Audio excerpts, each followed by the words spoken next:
Well, as you guys probably already know, that'll do it for us on the field for this offseason program. When you have the type of participation and almost 90 players here every single day for the entire duration. These guys worked day in and day out. They've done everything we've asked them to do. It's been absolutely phenomenal. I told them I'm having a blast with them out there every single day. We're teaching at a high level. Our coaches are doing a great job, and then ultimately, these players are, everything and more that I hope for when you get an opportunity to be a head coach. So I'm very, very excited about where we're at as a team. We'll finish up with some meetings and make sure we knock out some things tomorrow before spending some time with the folks in our organization here with a little bit of a barbecue. It'll be a really, really good day as we continue our quest to kind of connect our whole building and make sure we're all moving in the same direction. So it's been really, really great all the way around. Can't thank all the people that support us around our team, the support staff, Tyler and his staff, Josh and the strength staff. I'm very, very happy and pleased with the effort that everybody's kind of put in to give us an opportunity to come to training camp prepared and to really pick up where we kind of left off. So with that, appreciate you guys coming out the last 2 days and throughout the spring. It'll be good to see you guys on a daily basis in training camp. It'll be very nice, but I'll open it up to you guys.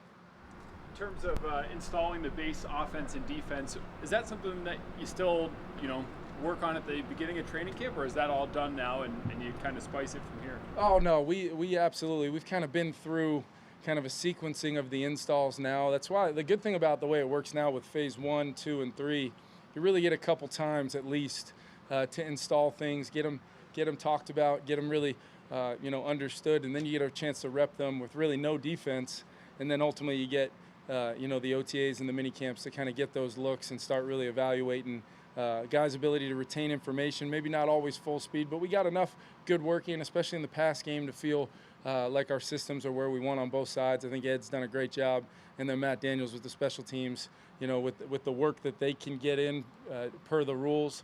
Those guys are doing a great job.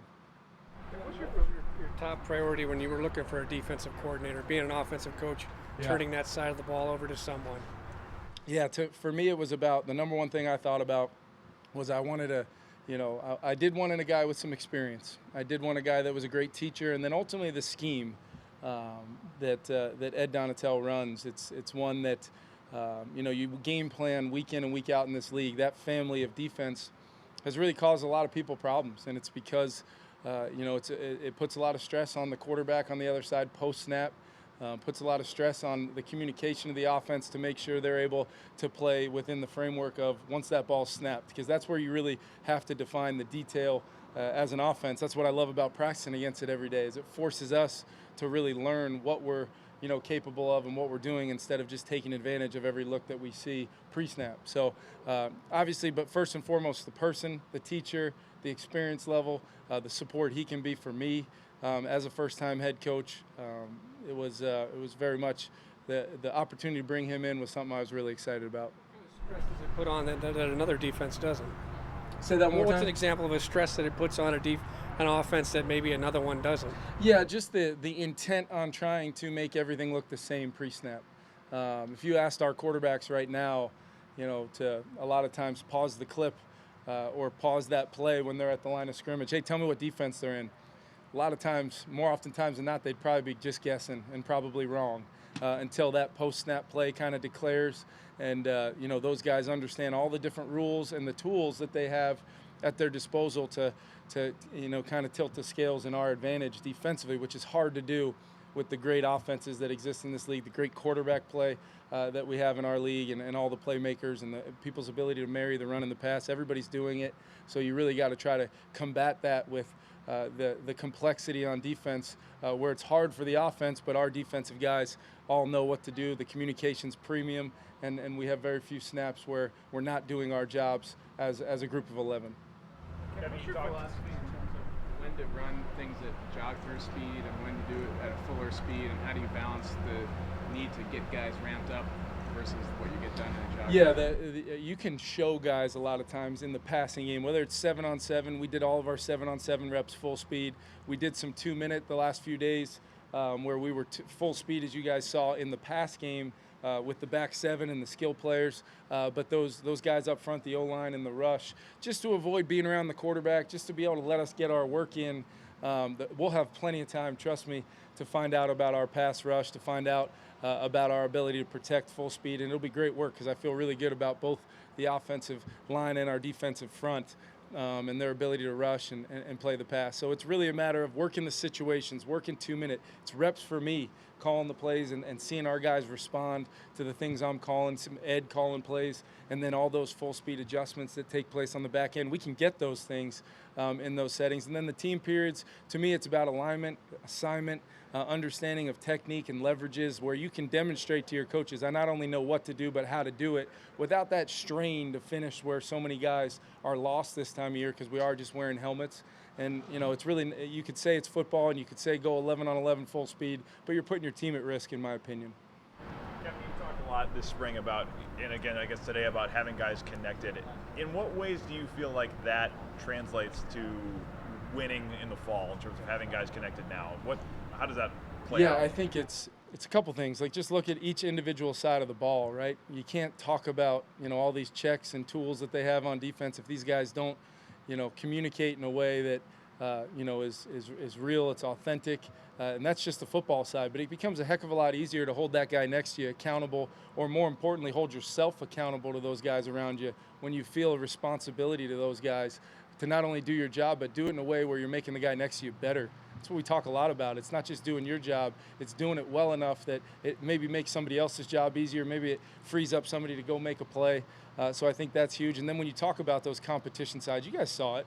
I mean, we're out here, the end day. Do I love the fact that the day ended right there, with the defense making a red zone turnover? I absolutely do, because I'm coaching everybody out here. So it's one of those things. They're running around the field. They're excited. The offense is kind of out there with them. They're obviously not excited, but there's no ill will. There's no we push it to that absolute limit of competition, and then we understand that we're all teammates and we're making each other better. Come out again the next day and do it all over again. You mentioned some of those plays specifically too by the cornerbacks. That's a group that came in with a lot of questions. What have you seen from that group just specifically this spring? Yeah, I think the group has done a really nice job. We've got, I think Patrick does a nice job with his leadership and his ability to kind of really run a new scheme. He hasn't been in this system before in his career, but he's all in, really kind of finding his role within how he's going to play from a technique and fundamental standpoint. And then he's that leader. We got a lot of young guys competing. We drafted, obviously, a couple corners and to go along with bringing in some free agents to kind of compete. We see that group really sorting itself out this fall, competing, and those guys ultimately determining who's going to be out there. But make no mistake about it, we love the fact that we can pair those corners with Harrison Smith, with a Lucene, and then obviously Bynum back there. So I think when you're strong up the middle as a defense, you can do some things, use some of those tools we talked about to take some pressure off those guys. But in the end, they're gonna make plays when they need to. How will you personally spend the next 6 weeks, and also, do you know yet what your training camp will look like? Is it a lot of what you did in LA, or do you have your own kind of Yeah, we've ideas? spent a lot of time, Tyler, Williams, and myself making sure from a sports performance standpoint, everything we do will have a purpose. But we also are going to work, and when we work, we're going to really compete, and we're going to push these guys, because the way this offseason is set up, it's great. It's phenomenal work.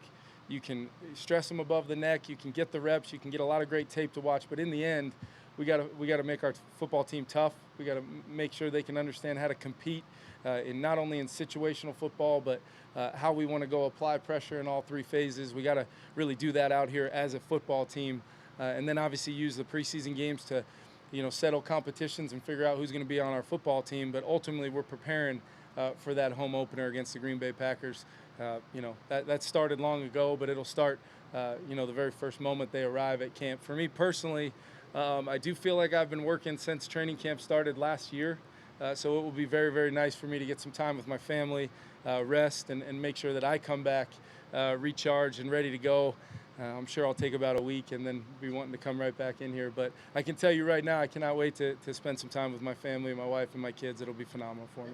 And what do you tell guys too? Because as the coach now, you're in charge of the next month. The guys are gone, and you might get a phone call at 2 in the morning, and that can be a problem. What's that going to be like for you? Because I'm sure as an OC, if Sean got the call, he called you and said, Yeah. I've got a problem, and Yeah. now it's going to be your problem. Yeah, discipline's one of those things that it's really, really important to me, and you do it in a way we've used that accountability word a lot. Very careful to just throw that word out when you say your team has shown traits of being accountable to one another. And I just told them when we broke the team down, we're leaving this off-season program exactly where we wanted to be, to show up and continue this progression towards that first game of ultimately becoming the team we're going to become. But what they do from now until that day matters. Everything they do matters, from the preparation they do on their own to the decisions that they do ultimately make. And hopefully we're not getting any of those calls, but if we do, we'll handle it as a group, we'll handle it as a team. But ultimately, I'm absolutely in charge, and those guys, I think, respect how we've built things, and I think they're fired up to come back here ready to go. Last few questions. Kevin, so you running through point. It seems like Daniil and Zadarius have kind of just always been around each other out here at practice. What can that do if those two are kind of just on the same page in a lot of ways? Yeah, everything. I mean, from day one. I mean, even long before we really got going, when we were even bringing Zadarius in to potentially sign him, I know Daniil and him had been in communication, and when you have a position coach like Mike Smith, he demands it. I mean, that room is as close-knit as any position group on our team for a reason. It's how their position coach, orchestrates those meetings, how they build things every single day, where it's much more sometimes than just the football. But in the end, I think those guys respect the games of the other guy, and they've set a phenomenal standard for that outside backer room of not only what we're looking for, from a consistency standpoint, but to be leaders and playmakers on our football team to help us go win. Last one. You see a lot of position coaches going one-on-one with drills with players, but you as a head coach, I saw you running some pre-snap stuff with the offense and then throwing balls to the defense. How does that help you as a coach gain a pulse of what you have that the tape can't really tell?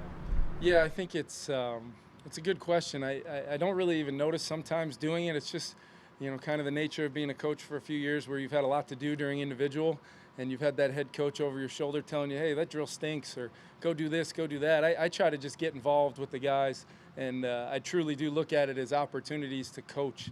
And it's meetings on the field when they're not going full speed, when they're not having to digest and think and go through a play. If it's just technique and fundamentals, I want to be right there with it, really anywhere, any position on our team, because whether it's I leave it to the position coach or I just want to be involved, it truly is about them being aware that I'm around, and because I care, and I want them to know every position, that I know what their roles and their responsibilities and the jobs that they do, and then I also know how we want them to do it. So when we go to hold them accountable and to that standard, they realize, hey, he's been here every step of the way right alongside with us. It's a good question, though.